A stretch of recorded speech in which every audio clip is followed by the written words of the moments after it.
Tere, mina olen kinnisvara konsultant ja koolitaja Tõnu Toompark, eetris järjekorras 114. osa kv.ee kinnisvara podcastist. Ja tänane külaline on Margus Tinno, Colliers Baltics partner ja investeeringute nõustamise juht. Tere Margus!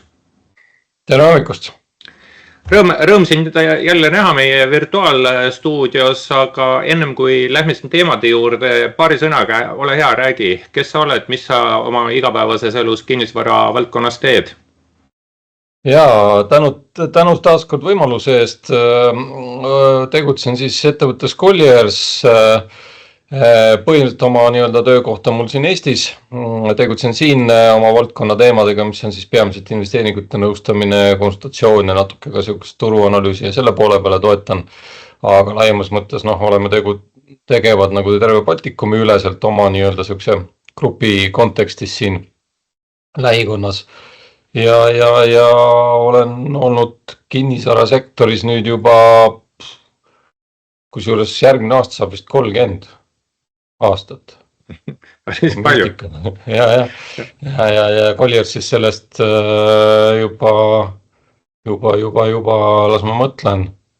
Jah, ka pool sellest on mul Colliersis olnud, nii et selles mõttes on niisugune, ma ei tea, kas huvitav või igav elu olnud, Ja, aga võiks arvata, et 30 aastaga on üht koma teist nagu meelde ka jäänud või silma jäänud, et mis on oluline ja mis võib-olla mitte nii. Jah, eks need referentspunkti on nagu aja jooksul piisavalt tekkinud, et millega midagi võrrelda ja mida ei ole mõtet võrrelda ja mis on oluline ja nii edasi.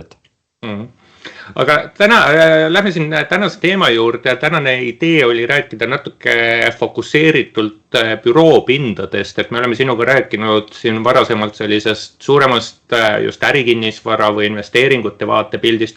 Fokusseeriks natuke büroopindade turule, et vaataks, mis siin toimub. Aga ennem kui me nüüd päris büroopindasid puudutame, siis ikka ja jälle mul meeldib oma pilti kuidagi raamistada ja eks majanduskonjunktuur paneb paika, kus me oleme, kuhu me üldse minna saame, kus meie toetuspunkt on.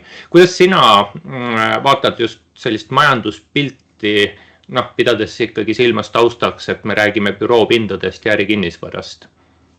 Ja selge on see, et ega me ei saa ilma üldise majandusolukorrata ka ärikinnisvara analüüsides ja see on seal taustal, see selgelt nagu mõjutab.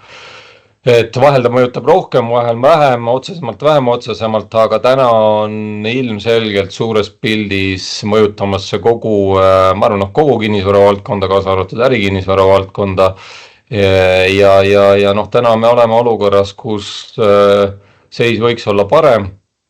Et nüüd nagu võib-olla see küsimärk on see, et oleneb, kas klaas on pool täis või pool tühi, et kas me oleme nagu veel kuhugi langemas või oleme me põhjas ja ootame seda ülesminekut, et mina nagu üritaks vaadata natuke optimistlikumalt, et me oleme nagu põhjaplatool, et siit me nagu vaikselt võiksime mingi hetk hakata nagu ülespoole minema, aga kas ja millal see juhtuda võiks, keeruline nagu öelda, et siin on nagu erinevad asjad, mis mõjutavad, aga täna jah, suures pildis ikkagi majandusolukord mõjutab väga oluliselt ka ärikinnisvara turgu ja otsuseid, mis siin tehakse.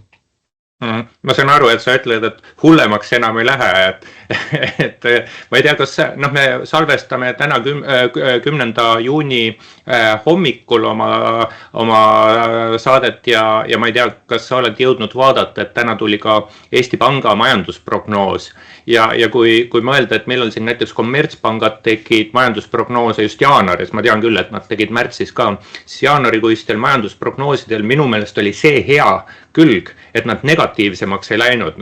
Pagan märtsis läksid jälle nagu nõksa negatiivsemaks ja mina suutsin küll väga diagonaalis kiiresti täna hommikuse Eesti Panga majandusprognoosi üle vaadata just numbrite poole pealt ja numbrid eelmistega võrreldes läksid jälle nõksa kehvemaks nii majanduskasvu osas, palgakasvu osas, selle aasta palgakasvu prognoos kerkis, inflatsiooni osas ja tööpuuduse osas, et 4 sellist näitajat, mida mina vaatan, ma vaatan rohkem elamispindade vaatest, et selle pika tiraadi peale, et aga kui kindel sa oled, et me nüüd nagu ikkagi põhjas oleme ja hullemaks enam ei lähe?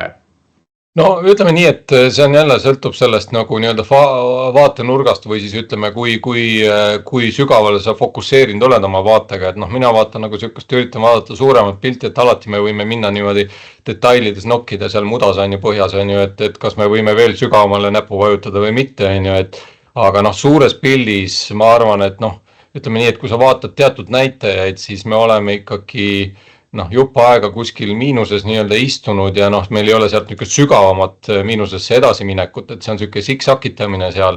Et noh, selles mõttes ma näen, et me oleme nagu loodetavasti seal põhjas ehk me nagu noh, mingi hetk hakkame siit üles tulema, et ei ole niisugust nagu järsku täiendavat kuskile vajumist, et see on see nagu pigem see mõte, mis mul nagu on, et jah, ega noh, kindlasti võiks, ütleme, noh, eelkõige võib-olla täna ma arvan, et võibki olla suurem roll või oluline roll lihtsalt ka sellisel sõnal, on ju, et positiivsel sõnumil ja mentaliteedil, et numbreid, ma arvan, ei usu osa rahvast juba ammu, isegi kui nad positiivseks keeravad, aga kui valdavaks muutuks selline nagu positiivne sõnum ja suhtumine, et ma arvan, et see oleks juba pool võitu siin mulle selline tunne. Päris loogiliselt kõlab ja sul on 30 aastat, Margus, kogemust. Kuidas sulle tundub, kas seda, mis büroopindade turul toimub, kas seda võiks pidada mingiks ennetavaks indikaatoriks majanduse sellise üldise liikumissuuna osas või liiguvad büroopinnad pigem siis majanduse järel, et kas ees või järel, kuidas sinu nägemus? Noh, eks nad on, noh, ütleme nii, et nad kindlasti ei enneta, on ju, et ma ei näe nagu seal sellist nagu klaaskuuli, et vaata büroo maja ja siis tead, mis majanduses toimub, pigem nagu vastupidi või siis käsikäes, ütleme tänapäeval, kui majandus areneb suhteliselt kiiresti. Et pigem ta on ikkagi jah olnud nagu siukse majanduskäekäigu peegeldus siukse väikse viivega on ju, et kus siis tekib nagu nõudlus või kaob ära nõudlus ja kas siis läheb kellelgi hästi või vähem hästi on ju.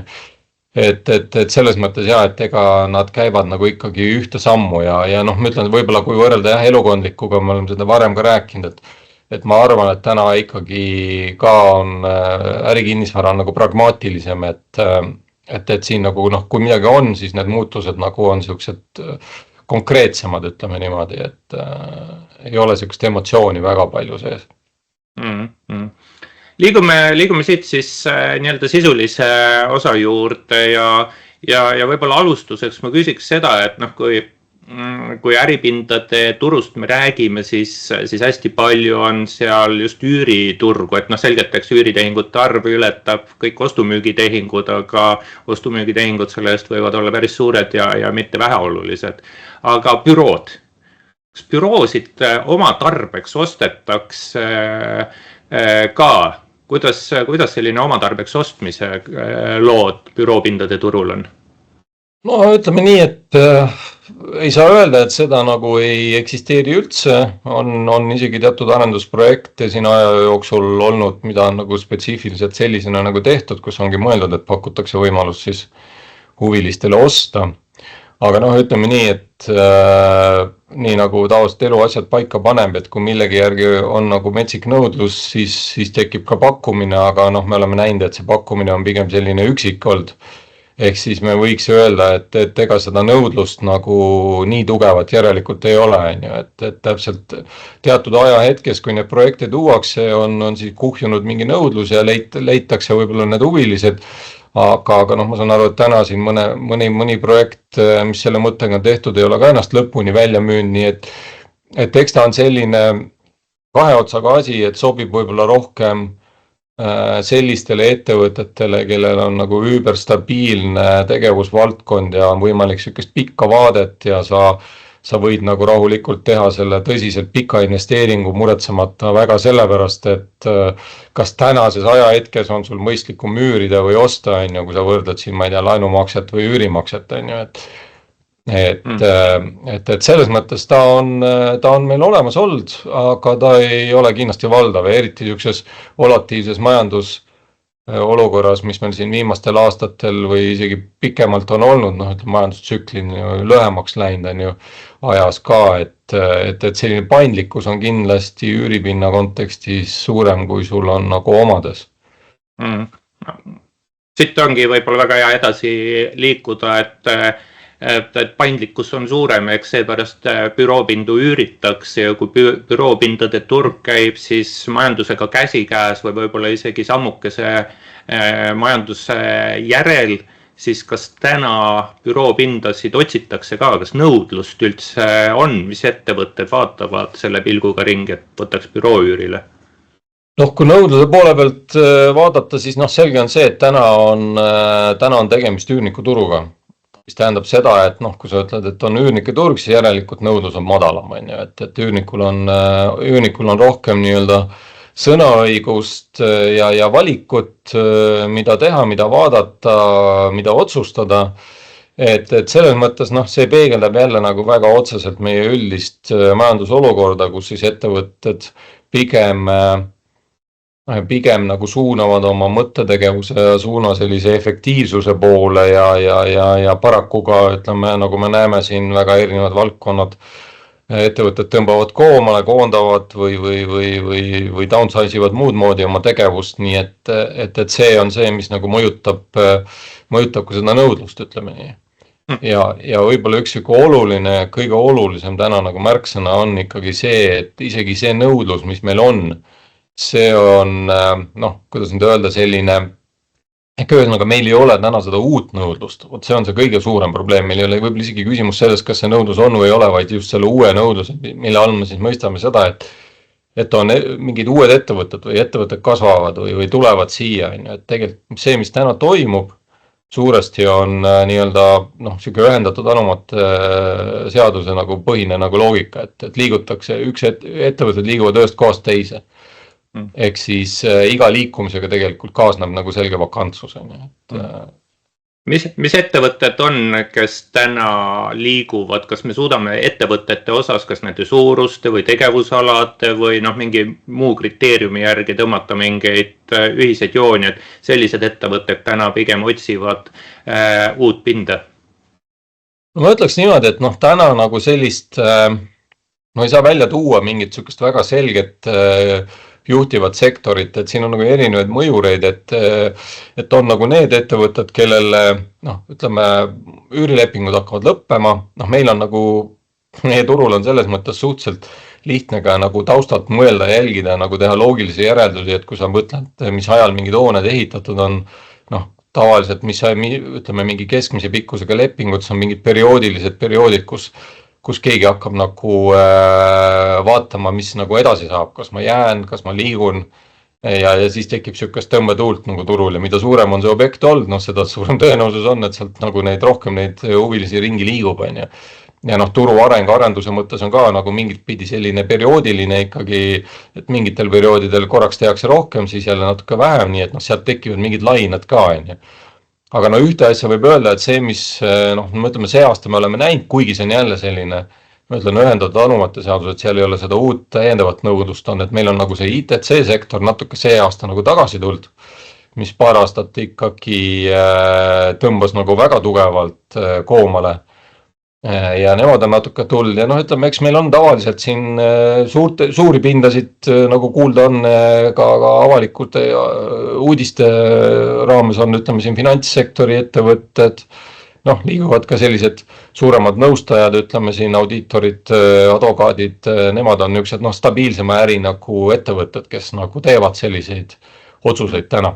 Me võime vabalt nimesid nimetada, eks Swedbank läks Arterisse, SEB teatas siin suurest otsusest ennast mere poole kolida.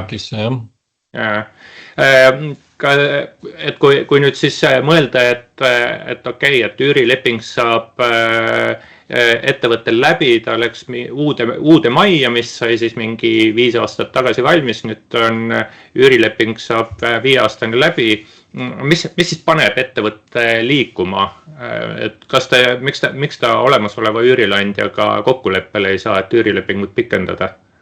no ei saa öelda, et ta ei saa. Vaatame tänast konteksti. Ja, no ütleme nii, et ega me ei saa öelda, et ta ei saa kokkuleppele, et see on lihtsalt see olukord, et kui sul on nagu see hetk käes, kus sa pead nagu midagi nagu otsustama, mõtlema, siis on neid ettevõtteid, kes võtavad asja väga rahulikult, kui neil nagu sobib ja kui neil on nagu head suhted ja mingid tingimused neid ei häiri, siis nad lihtsalt pikendavad lepinguid. See osakaal on ka selgelt turul olemas, piisavalt suur, oleme isegi niisugust asja teinud, on ju, nii et näiteks on ju, aga kindlasti nagu need, kes on nagu võib-olla tõsisemat asja vaatavad, nad vähemalt korra vaatavad tururingi, mis toimub. Kas kuskil on midagi paremat, kas kuskil on midagi soodsamat või siis nad lihtsalt tahavad endale referentsi saada, et kas need tingimused, mida neile täna selles hoones pakutakse, peegeldavad nagu tegelikku nagu turu olukorda, on ju. Et tihti me näeme ka sellist nagu nii-öelda pinnaotsingut tegelikult ka selle mõttega, et lihtsalt tahetakse saada nagu võrreldavaid pakkumisi selleks, et oma olemasoleva üürileandjaga tegelik kokkuleppe sõlmida, on ju.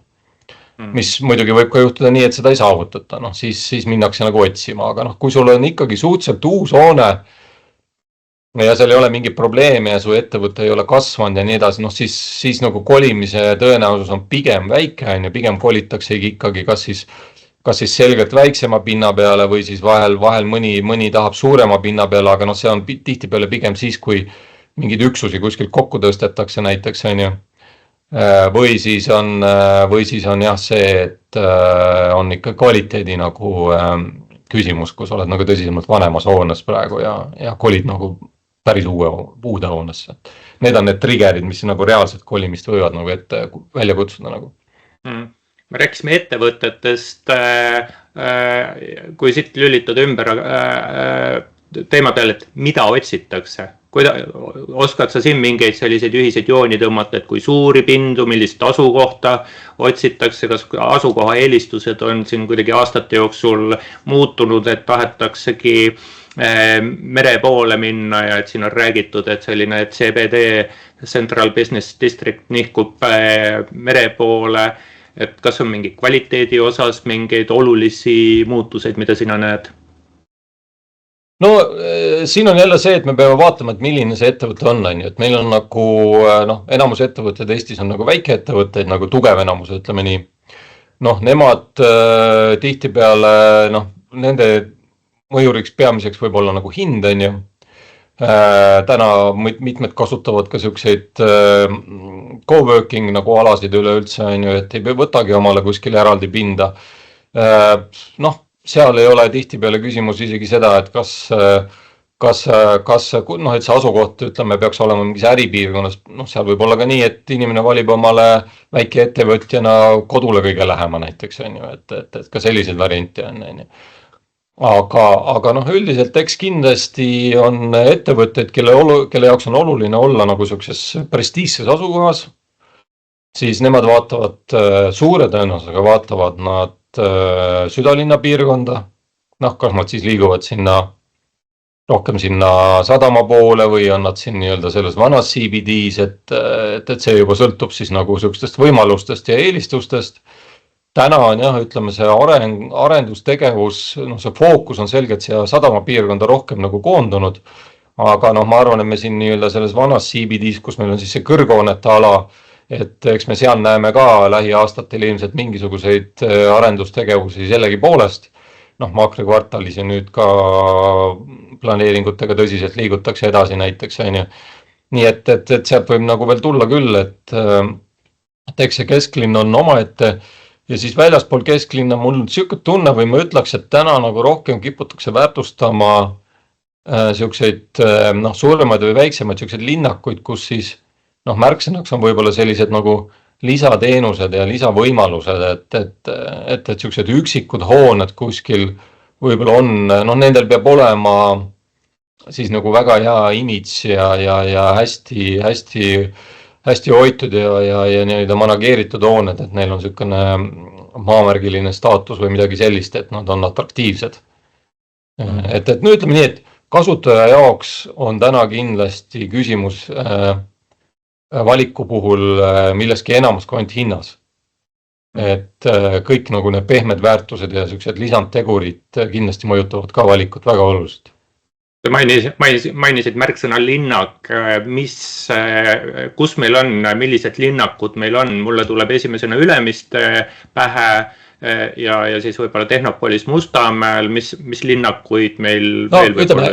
Linnak selles mõttes siis võib-olla sellises nagu jutumärkides, et selles mõttes, kus on, Ülemiste on kõige parem näide, eriti nüüd ta on nagu ühe omaniku käes, siin on nagu väga kontsentreeritud nii-öelda tegevus. Aga ütleme nii, et ütleme siis sellised nagu võib-olla see linnak ei ole selles mõttes nagu vale, et inimesed mõistavad võib-olla väga üheselt, aga ütleme sellised selged klasterid, kus nagu on sellised toimivad hooned, et sul tekib selline sünergia, et ei ole nagu üksikud hooned siin ja seal, vaid on sellised sünergilised nagu hoonete pundid, kus sul on siis kas ühe või teise hoone all seal, ma ei tea, mingid lisavõimalusi, toitlustusi, mingid teenuseid, mingid muid asju, ligipääs ja selline loogiline nagu süsteem on ju, et sa saad aru, et sa lähed kuskile piirkonda ja see hoone on seal on ju näiteks on ju. Sa ei pea teda otsima kuskilt linna pealt taga, ütleme üksikut hoonet. Jätkame nõudluse poole pealt, kui nüüd ütleme, et ettevõte otsib pinda, mis iganes põhjusel või mis iganes asukohas, kas siis pinna enda osas on mingeid muutuseid, mida soovitakse, et kas soovitakse inimese kohta täna rohkem või vähem ruutmeetrit, kabinet või avatud kontor või hoopis midagi kolmandat, kuidas siin arengud? Ütleme niimoodi, et ma arvan, et ütleme suurem viimane trendi muutus või ütleme see nii-öelda, mis natuke neid alustalasid seal raputas oli, ütleme see Covidi periood on ju, mis meil tõi sellise kaugtöö, hübriidtöö loogika tugevamalt sisse. Ja eks nüüd ongi olnud nagu siin viimased võib-olla 2-3 aastat selgelt sellist nagu selle temaatika setimist, et mis see õige nagu setup siis nagu on, et mis nagu reaalselt nagu töötab. Eks me oleme siin ju kuulnud avalikkusest erinevad sõnumid, kus mõned ettevõtted on öelnud, et käsivad kõik tagasi tööle tulla ja mõnedes ma tean endiselt kontoris reaalselt istub võib-olla seal, ma ei tea, 20, 30, 40% ja ülejäänud on kuskil kaugtööl on ju. Nii et eks neid variante on nagu erinevaid, aga ütleme nii, et võib-olla laias mõttes, kui ühe sõnaga üritada iseloomustada, siis see on nagu paindlikkus laiemas mõttes, et ütleme nii oma töötajate kontekstis kui ka siis selle pinna võtmes, et võib-olla ütleme nii, et kui mõelda nagu töökoha kontekstis, siis ega seal ma arvan, ei ole see nii-öelda ruutmeetri inimese kohta väga palju muutunud. Mis on muutunud on see, et igasugust muud pinda on juurde tulnud, on ju. Et kunagi me rääkisime sellest, et kontoritesse tekivad sellised nagu chill-alad ja kus sa seal chillid ja ma ei tea, mida teed, on ju, puhkad seal ja mingid pinksi ja mis iganes, siis täna on nagu sellest Covidi nii-öelda kursusest meile nagu sisse imbunud nagu just see, et aeg-ajalt ikkagi nüüd just selle hübriidtöö võtmes tullakse ka kontorisse, tehakse mingid miitinguid asju, et siis sul on vaja nagu neid ruume, kus siis nagu neid istumisi korraldada, et ta ei pea olema klassikaline nõukaruum, ta võib olla ka selline nurgake või mis iganes, mis tähendab, et tegelikult sul füüsilise töökoha pinnale lisaks on tekkinud nagu mis iganes muid pindasid, on ju, kus mõni võib ka niisama tööd teha, et ta täna on nagu see kujunenud, et ma olen ise ka tähele pannud, et ma ütlengi, nüüd on see 30 aastat siin heaks referentsiks, on ju, kus kunagi tulid, kabinet, sinu laud, sinu, ma ei tea, mingisugused kaustad seal asjad, on ju, istusid maha, sul oli tooli peal teatud jälg, on ju, sinu oma, et täna on niimoodi, et sa põhimõtteliselt võid tulla kontorisse, võtad oma kohvitassi, vaatad korra ringi, seal on mingi vaba nurk, lähen istun sinna maha oma läppariga, on ju. Et see on nagu selline, mis on nagu ajas nagu väga selgelt muutunud ja see paindlikkus nagu, et aga mis on kindlasti ka juurde tulnud, mida rõhutaks, ütleme nii, et kui mõelda siin, et mingi hetk, tegelikult see oli juba päris ammu tagasi, kui trendiks olid need avatud kontorid, et see on selles mõttes, kontorid teatud mõttes on ka täna avatud, aga ikkagi see privaatsuse temaatika ja see, et sa saad rahus tööd teha, see peab olema lahendatud kuidagi. Prooviks kuidagi nõudluse poolt kokku võtta, aga ma küsiksin niimoodi, et kui nüüd mingi ettevõte vaatab, leidnud mingi piirkonna, mingid pinnad, mis justkui võiks nagu olla okei, aga siis ikkagi pagan jääb tehing tegemata, et mis need põhjused on, mille taha tehingud jäävad, miks kokkuleppele just ostja või üürniku poole pealt ei jõuta? No ütleme niimoodi, et ma arvan, et siin võib vaadata nagu kahe nurga alt, on ju, et üks on see, et küsimus ei pruugi olla üldse selles, et kas üürileandja ja üürnik saavad nagu kokkuleppele tingimuste osas. Üks põhjus, mis täna takistab nagu reaalsete lepingute allakirjutamist, on ikkagi see ebakindlus, et teatud ettevõtted lükkavad lihtsalt otsust edasi. Et tehakse võib-olla sellised tiirud otsingud ära, põhimõtteliselt juba peaaegu valitakse sul kas siis see lõplik või siis ütleme viimased 2 kandidaati välja ja siis tuleb otsus, et me nüüd lükkasime, ma ei tea, 3 kuud või 6 kuud edasi, et vaatame, mis saab, on ju. Et see ebakindlus on üks asi. Teine asi, mis võib olla nagu selline reaalne teema, on see, et tõesti võib-olla jõuta kokkuleppele mingite spetsiifiliste tingimuste osas. Ma arvan, et täna selleks ei ole mitte niivõrd näiteks konkreetselt üürihind, vaid nagu mingisugused sellised lisateemad, ütleme näiteks, kui keegi tahab pinda nagu väga omanäoliseks kujundada või seal mingid ümber ehtsida, siis kuidas nagu neid kulusid, neid investeeringuid, mis nendest saab, palju on nõus üürileandja tegema, palju peaks üürnik tegema, mismoodi neid tasaarveldatakse, need teemad. Seal võivad natuke suusad risti minna, kui ütleme üürileandja ei ole piisavalt paindlik või muidugi vahest üürnik võib ka natukene üle kõvatada nende asjadega või tahta natuke liiga palju. Et sealt võivad need teemad tekkida, aga nagu ma ütlesin, et alguses, et täna on selgelt üürniku turg, ehk ma ütleks, et selles mõttes, ütleme nii, et tõenäosus, kui midagi katki läheb, sellepärast, et mitte, et üürnik oleks ümber mõelnud, siis pigem on see nagu seal üürileandja poole peal, et ta ei ole võib-olla siis piisavalt paindlik. Ja võib olla muidugi ka see, et täna, kuigi ütleme nii, et öeldes üürnike turg, me teame, et meil vakantsused on pigem kõrged, et võiks nagu valikut olla, siis teatud kontekstis see valik võib ikkagi väga piiratud olla. Et see ongi nii, et kui täna keegi ikkagi, ma ei tea, mõnest 1000 ruudust alates otsib, eriti suuremalt, siis suure tõenäosusega see tähendab seda, et juhtub nii nagu näiteks SEB-ga, üks näide siin viimastest uudistest. Midagi hakatakse ehitama kuskil. Sul ei ole turult võtta täna sellist, mis sobiks ideaalselt. Liigumegi siit sujuvalt siis pakkumise juurde edasi, et sa ütled, et üürnike turg on ja mingis segmendis suurte pindade puhul jälle ei pruugigi mingit pakkumist saada olla, et kuidas meil siin vakantsusega üldiselt on, kas meil pigem vakantsuse määr suureneb või väheneb, et kas trend on siin ka selline, et hullemaks enam üürileandjate jaoks ei lähe või mis värk on? No see on jälle see, et sõltub sellest, millist seda alamsegmenti me nagu vaatame või kvaliteeti, et meil täna on küll seis see, et meil on nagu need vakantsusnäitajad suhteliselt kõrged, sealhulgas ka nagu nende uute hoonete osas või nii-öelda see A-klass, mis meie mõistes on siis südalinna uued hooned, väljaspool südalinna meie nägemusel A-klassi ei ole. Ja see on nagu selline, mida ei ole väga-väga pikka aega näha olnud. Aga ma ütleks, et seal seda ma ei näe nagu sellise tõsise nagu fundamentaalse probleemina, seal on lihtsalt küsimus selles, nagu me rääksime, et lihtsalt otsused venivad ja võtab rohkem aega, et see uus pind nagu neelduks. Kahtlemata on seal ka vaja natuke nende üürileandjate ja arendajate nagu paindlikkust teatud nagu olukorda nagu lahendamisel, aga ma arvan, et siin on nagu lihtsalt küsimus ajas. Kus meil see probleem on nagu selgelt tõsisem ja ma arvan ka süvenev on teatud siuke B-klassi vara, mis meie mõistes siuke B2, ütleme, see on siuke 15+ aastat vana hoone, ütleme, mis võib-olla ka asukohalt ei ole täna enam kõige popim ja kus siis nagu omanik võib-olla ei ole olnud kõige tublim või aktiivsem oma vara valdamise ja haldamisega ja ka tänase nii-öelda müügi aktiivsusega.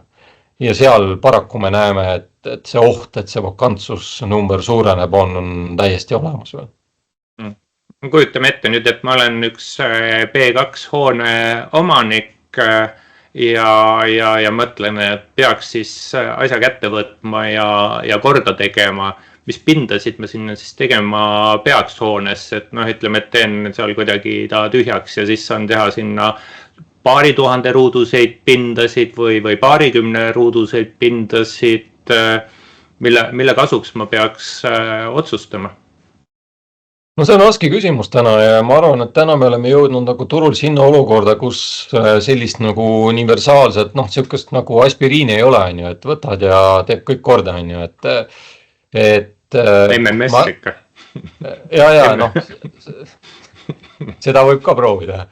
Aga ma arvan, et ka see ei aita täna, et me oleme jõudnud nagu selles turu arengus nagu sellisesse faasi, noh, arvestades ka seda, et kui suureks meil see nagu kogu maht kasvanud on, et meil tekib nagu selline nagu uus etapp, kus teatud varade puhul on tõsine küsimus, et mida nagu üldse teha, on ju. Et ma arvan, et täna ei ole iga vara puhul lahendus enam paraku see, et ma lihtsalt renoveerin või teen korda. Et see investeering tänaste hindade puhul lihtsalt ei pruugi ennast õigustada. Ja siis ongi küsimus, et mis saab ja ma arvan, et mõnede varade puhul ei olegi seda õiget lahendust täna olemas. Eks me võime näha, et midagi jääbki nagu seisma mingiks ajaks, kuni siis tekib sükene parem mõte või lahendus või planeeringuliselt saavutatud mingisugune alternatiivlahendus või midagi sellist. Aga kui me oleme näinud, ütleme, mida on sükeste vanemate hoonetega tehtud, siis pigem, kui jääb suuremaid pindasid vakantseks, pigem tehakse need väikesteks.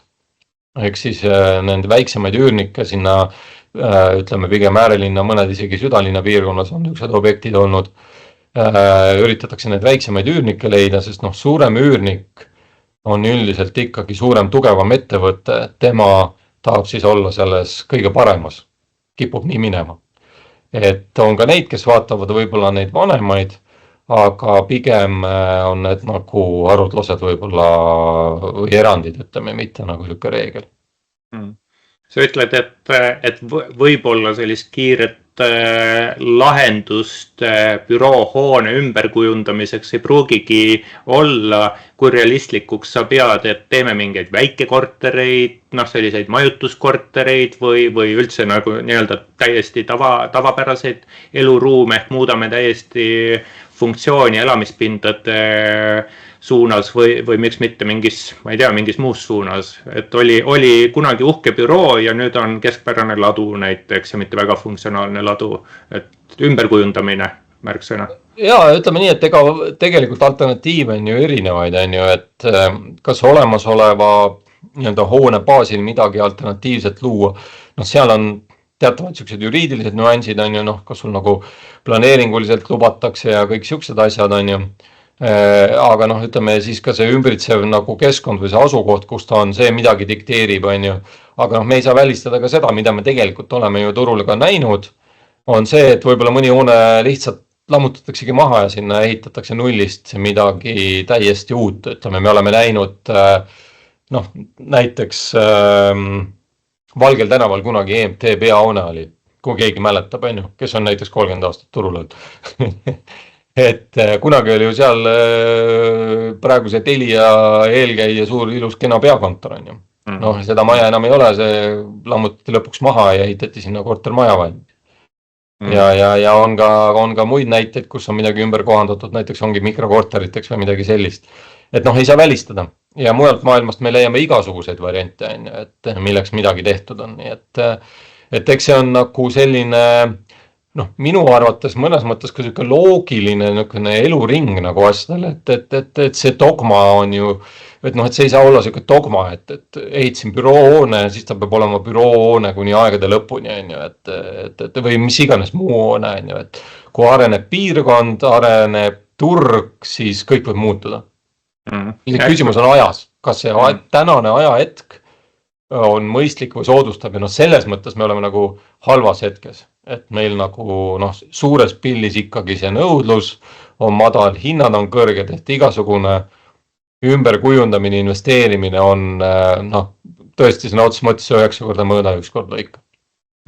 et kui me nõudluse juures rääkisime sellest, et nõudlus vajab paindlikkust, siis kes peab paindlikkust pakkuma, et noh, ikkagi üürileandjad või hoone omanikud, et ka nemad peavad olema paindlikud ja et nemad saaks paindlikud olla, peab ka linnal olema mingi paindlikkus, siis vaadata sihtotstarbeid ümber ja nii edasi. Jah, et eks seal kohati ütleme nii, et noh, see on minu personaalne nagu arvamus, aga omavalitsustel on tihtipeale olemas igasugused arengukavad ja igasugused asjad, aga minu arvates see mõttemaailm, see vaade on ikkagi pigem eilses. Et minu arvates nagu ma ei ole veel näinud tegelikult sihukest väga reaalset, konkreetset tulevikku vaatavat plaani, mis ei oleks nagu sihukese ad hoc maiguga, on ju, et noh, ma ei tea, noh, lihtsalt kõrvale põikena see eilne uudis, mis läbi käis, kus nüüd Tallinna linn hakkab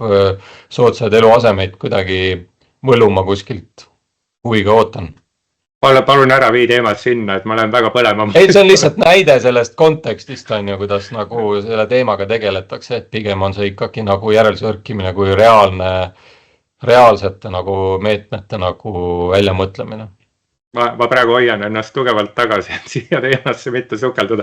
Ma viin siit teema büroopindade juurde tagasi. Võib-olla on, tõenäoliselt on probleeme minus, et minu sellisest, kuidas öelda, infovoost on coworking koostöökeskused natuke kuidagi viimasel ajal mööda läinud. Kuidas sina, kes sa äripindasid, siis äripindade maailma niimoodi tõsisemalt vaatad, kas coworking on ikkagi aktuaalne? Kuidas nemad pakkumise poole peal tegutsevad, laienevad, on nad täis? No ütleme nii, et nad on tulnud selleks, et jääda ja võib-olla see ongi selline nagu näitaja, et see, et me nendest nagu igapäevaselt enam ei räägita, siis nad on muutunud normiks. Nad on elu osa. Et ega sa ju ka ei räägi, ma ei tea, mis iganes asjadest iga päev, mida sa igapäevaselt kasutad, on ju. Kodusest tapeedist, eks ei räägi ka. Et see on nagu tulnud, et jääda. Ma arvan, et seal on nüüd nagu, mulle tundub, et teatud siuke küpsusaste on nagu saavutatud, neid pindasid on siin küll juba juurde tekkinud, eks nad töötavad natukene nagu erinevates asukohtades. Elu on näidanud, et nad pigem täna ikkagi koonduvad rohkem kuskile siia nagu südalinna, kesklinna piirkonda, et siin nad nagu toimivad vist vähe paremini. Ja ta on ikkagi tõsine alternatiiv sellisele, ütleme, väikeettevõtjale täna, sellisele võimalikule startupile, nii palju kui neid täna veel tekib. Ja üks pind, üks nagu kasutus veel, mis on siin meil ka nagu läbi käinud teatud lahendustes, on selline nagu manööverpind, et kui sa oled kolimas näiteks, on ju, ja sul tekib mingi olukord, et sa pead mingiks ajaks kuhugi minema, on ju, et sa vanast kohast pead lahkuma, uute veel ei saa, siis sellised manööverpinna variandina kasutatakse ka neid coworking nagu alasid. Nii et ma arvan, et see on nagu selline täiesti osa nagu elust meil juba ja selles mõttes võib-olla ei olegi pointi nendest väga palju tututada igapäevaselt, sest nii ta on. Ja coworking haakub väga märksõnaga turu paindlikkus nii nõudluse kui pakkumise poole pealt. Just, et ta ei ole nagu jälle, võt siin ongi see, et alati ei ole nagu hind kõige olulisem, et kui sa nagu hakkad mingit hinnavõrdlust tekitama, siis eks ta on nagu nii-öelda mingi ühiku peale võib-olla seal kõige kallim, on ju. Aga just see paindlikkus ja kõik need asjad, mis nagu lihtsalt panevad selle asja tööle. Kui me pakkumise poolest rääkisime, siis sa mainisid investeerimise puhul 9 korda mõõda, 1 kord lõika. Ma liiguksid arendamise juurde, kas täna mingeid uusi projekte siis arendatakse ka täiesti uusi projekte, ma ei pea silmas neid, mis juba on käima lükatud, kas täna plaanitakse midagi uut nullist ka alustada veel? Ütleme nii, et ega meil on nii-öelda see valmidus on kogu aeg olemas, et ma pean ütlema, et selles mõttes arendajad on nagu tublid, et siin nagu sellist passimist ei ole, et istutakse näpp suus ja vaadatakse ringi, mis toimub, et siukene nagu, ütleme nii, et enamus on ikkagi nii-öelda stardipakkudel või nende läheduses, et kui pauk käib, siis ollakse valmis nagu tegutsema. Mida täna peab küll ütlema, on see, et spekulatiivset arendust täna nagu naljalt keegi ei tee. et sul peab ikkagi olema midagi juba olemas, mõni suurem üürnik või midagi sellist, et sa nagu reaalselt hakkad asjadega pihta. Ja sul peab ka siis olema suhteliselt hea kapitaliseeritus, et sa suudad päris palju oma rahadega ära teha, enne kui pangad nagu tõsiste summadega nagu mängu kaasa tulevad. Et see on see pool, aga jah, ütleme meil nii-öelda see paberil see valmidus on päris korralik ja mingid projektid on ajas nagu liikunud pidevalt siin edasi, pigem nagu suuremad projektid, väiksemaid on ikka ajas nagu ära tehtud. Suuremad siin nii-öelda liiguvad siis kaasa, et see õige nõudluse hetk nagu tekiks ja samas toimub ka sihukeste nii-öelda uute asjade nii-öelda sihukest ettevalmistust, nagu siin korra mainitud, näiteks Maakri kvartalis planeeringud nüüd lõpuks liiguvad on ju kuhugi suunas on ju. Nii et sealt ka tekib seda potentsiaali üks hetk jälle reaalselt juurde. Sa ütled, et arendajad on stardipakkudel või nende läheduses olemas. Ütleme niimoodi, stardipakul või selle läheduses suudab olla ikkagi pigem niisugune professionaalne arendaja, kes ei ole, ütleme nii, asjaarmastaja, et kel tuleb pähe, et teeks oma esimese büroo projekti. Siit ma jõus küsimuseni, et kuidas sa sellist üldist üürileandjate, büroopindade üürileandjate professionaalsest hindad, kas neil on fookus paigas või on ikkagi asjaarmastajaid, hobiüürileandjaid ka meil veel turul? No ütleme niimoodi, et mina ütleks niimoodi, et täna meil ikkagi enamus, ütleme pool sihukesest mahust on sihukeste tugevate tuntud nimede käes, mis me võime, ja siis selles teises pooles tegelikult on ka palju sihukseid tuntud nimesid, kellel võib-olla ei ole siis, ütleme mahuliselt seda mahtu nii palju, aga suures pildis võiks eeldada, et meil on see omanike struktuur küllaltki professionaalne, et ei tohiks nagu sihukesed, ütleme tõsiseid fopaasid nagu väga olla või et midagi ei toimi. Aga samas me ikkagi näeme, et see võimekus on teatud määral nagu erinev ja võib-olla selline nagu võimekus nii kapitali kui ka sihukese reaalse tegutsemise võtmes, et kuskil võib-olla lihtsalt liiga kaua mõeldakse ja siis jäädakse nagu sihukeses väiksemas ajaraamis nagu kaotajaks, ütleme niimoodi. Et eks nendel on siis nagu pikema mängu nagu teema natuke mõelda, et kuidas sellest olukorrast nagu välja rabeleda. Ja on ka neid omanikke, kes tegelikult on, mulle nagu väga meeldivad need, kes on olnud nagu proaktiivsed juba ette. Nad on tegelenud just ütleme sihukesed B-klassi varad, kuhu on investeeritud juba siin varasematel aastatel ettenägelikult. On tegelikult energiaefektiivsusega kõik need pehmed väärtused, mis sul hoones olemas on. Ja reaalsus on see, et nende nagu näitajad, näiteks vakantsuse kontekstis on oluliselt paremad täitavus kui ütleme valdaval enamusel konkurentidel. Nii et see näitab, et professionaalsus mängib nagu väga nagu olulist rolli täna. Ja me näeme ka seda, et mõned, kes siin võib-olla mingi hetk mõtlesid, et tegeleks ka mingi ärikinnisvaraga, mis iganes valdkonnast on hakanud nagu kergelt nagu väljuma, on nagu müünud ennast nagu mingitest projektidest välja või mingeid osalusi ära või otsivad seda väljumisvõimalust. Et ütleme siis nii, et need on siis võib-olla need arendajad, kes teadsid, et staadionil võistlus käib, aga teeme saunaringi veel, on ju, et jah, võib-olla jäid siis natuke nagu nüüd maha sealt. Kas sellist lolli raha ka turul on üürileandjate seas, kus sa vaatad, hoiad kahe käega peast kinni ja ütled, et issand anna talle andeks, ta ei tea, mis ta teeb ja raha lihtsalt põleb ja inimene oma 95. aastal erastatud hoonest nagu lihtsalt laseb nagu, kuidas öelda, põleda. Ja ütleme nii, et võib öelda nii, et raha on raha, on ju, et investor on siis loll või tark, ütleme niimoodi, et eks neid rumalamaid otsuseid sa nagu näed igas turufaasis, on ju, mingi, et nad võib-olla pigem nad kuhjuvad sellises tõusufaasis võib-olla, kus nagu kõik arvavad, et nad on nagu kõvad. Ja nagu see vana ütlus on, et kui kogemustega mees ja rahaga mees läksid koos äri ajama, et mis sellest välja tuli, et kogemustega mees väljus raha võrra rikkama ja rahaga mees väljus kogemuste võrra rikkama, nii et eks ta nagu reaalelus nii on, on ju, aga täna ma nagu väga palju seda õnneks, seal on nii palju asju, mis tegelikult seda asja paika panevad, on ikkagi see, et noh, ütleme niimoodi, et esiteks sul klient ehk siis selle pinna tarbija, ta vaatab, kes see arendaja on ju, et kas ma sinna lähen, mis see kvaliteet on, ehk see nimi nagu mõjub. Ja ikkagi see, kui sa lähed tegema, siis varem või hiljem sa tahad kaasata panka ja noh, pangad on ikkagi ka finantseerimisel juba algfaasis. Nad ütlevad sulle jah, et sul peab olema võib-olla mingi pre-lease olukord seal, ütleme seal 50% on ju, aga noh, nad ikkagi vaatavad sulle peale ja ütlevad, tead, ma sulle vist mingis asendisi võib-olla ei annaks, on ju, et noh, nad reguleerivad seda olukorda ka täna nagu päris korralikult, ma usun.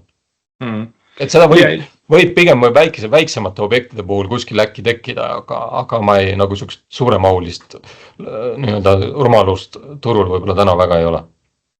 Eks see viitab võib-olla ka teatavale turu küpsusele.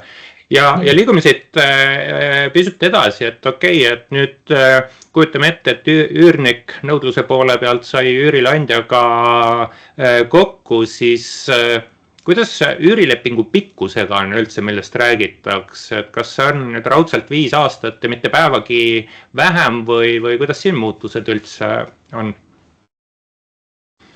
Ma arvan, et siin on olukord suhteliselt stabiilne juba pikemat aega, et siuke tavapärane on võib-olla ütleme siuke 3-5 aastat. Ja pikemad võivad olla lepingud siis, noh ütleme, see võib tulla ka nagu üürniku poolt, võib-olla mõni üürnik tahab ennast kuskil konkreetsemalt paika saada. Ja kindlasti kipuvad üürilepingud pikemaks minema siis, kui on asjaga seotud nagu mingid sellised vähe suuremad investeeringud, täiendavad investeeringud, noh. Et üürniku jaoks tehtud nagu investeeringud või üürnik ise teeb, et noh, siis need lepingud võivad sinna kuni 10 aastani ka minna, on ju, et üle 10 aasta, noh, need on väga üksikud, on ju. Nii et need investeeringute konteksti asjaolud nagu mõjutavad kindlasti ja noh, ütleme sellest 3-5 aastast lühemad lepingud on pigem siis ütleme, ma ütleks täna ikkagi pigem nende vanemate hoonete teema. Kus sul on võib-olla lihtsalt ongi see, et sa pead lihtsalt kedagi sisse saama ja need võivad ka täitsa tähtajatud lepingud olla kohati. Kui ma olen büroo pinna kasutaja üürnik ja mõtleks, et mul nüüd septembris saab üürileping läbi, tähtajaline üürileping saab läbi, kas ma olen hiljaks jäänud uue büroo pinna otsimisega või kui kaua enne üürilepingu lõppu ma peaks uut pinda otsima hakkama? See on jälle siuke küsimus, millele nagu ühest vastust ei ole, et sõltub. Et jälle ütleme nii, et kui suurt, noh ütleme nii, et pigem on siis küsimus selles, et kuhu kohta ja kui suurt pinda sa nagu otsid, on ju, et ja mingil määral ka kvaliteeti, on ju, et täna on, noh, võib öelda, et kui sa nagu väga suurt pinda ei otsi, nagu ma varem mainisin, siis on seda valikut peaaegu nagu igas nagu alamsegmendis ja kvaliteedis. Et ei tohiks olla nagu probleemi nagu valikute leidmises, küsimus on selles, kas siis nagu nii-öelda kõik linnukesed saavad nagu korraga iga valiku puhul nagu tehtud, et kas sul nagu sealt sobid, et võib-olla noh, peab ka see otsija mingi kompromissi tegema. Aga ütleme niimoodi, et mida spetsiifilisem on vajadus või mida suurem on pind, kui me räägime juba siin, noh, mina julgeks väita, et üle 1000 ruudu juba kindlasti, siis peaks nagu võimalikult vara hakkama vaatama ringi.